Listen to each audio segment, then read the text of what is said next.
Cet arrêt de travail se justifie par le non-paiement du salaire du mois de janvier des enseignants. Vous savez, nous sommes au 8 aujourd'hui. C'est l'ensemble du district de Bamako, que ce soit au niveau fondamental ou au niveau secondaire, les enseignants n'ont pas perçu leur salaire.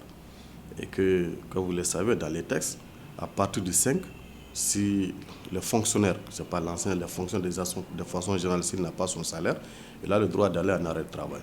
Et à Bamako, depuis 2009, on a institué cet arrêt de travail automatique qu'à partir du 5, si les enseignants n'ont pas leur salaire, ils vont en arrêt de travail.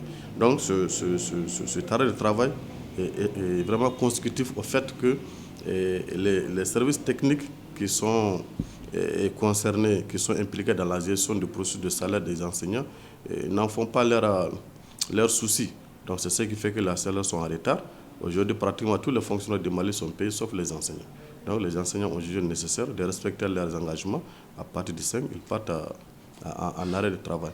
Après une année perturbée par de graves répétitions et la réclamation de l'application de l'article 39 courant l'année scolaire 2019-2020, les enseignants sont décidés à tout arrêter jusqu'au paiement intégral de leur salaire. Ce n'est pas la première fois, sauf que cette fois-ci, c'est l'ensemble des ordres d'enseignement qui sont là-dedans, que ce soit les fondamentaux, que ce soit les secondaires.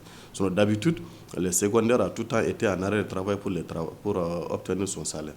Mais aujourd'hui, le cas est pathétique, c'est l'ensemble du territoire du district de Bamako, c'est la même chose. Et aujourd'hui, c'est la même chose dans la région de Ségou et c'est la même chose aussi au niveau de Bougouni, où les collectivités, où les agents chargés de traitement des salaires au niveau des académies ne font pas le travail et ils mettent les salaires des gens en retard et les gens ont décidé d'aller en arrêt de travail, qui viole, n'est-ce pas, la lettre du ministre de l'économie et des finances qui donne des délais de traitement à chaque agent concerné par ce traitement, de telle sorte que à partir du 25, l'enseignant doit avoir son salaire. C'est une lettre du ministre de l'économie et des finances qui indique le délai pour chaque acteur. Voici le délai dont tu disposes pour la part qui te revient dans le traitement des salaires.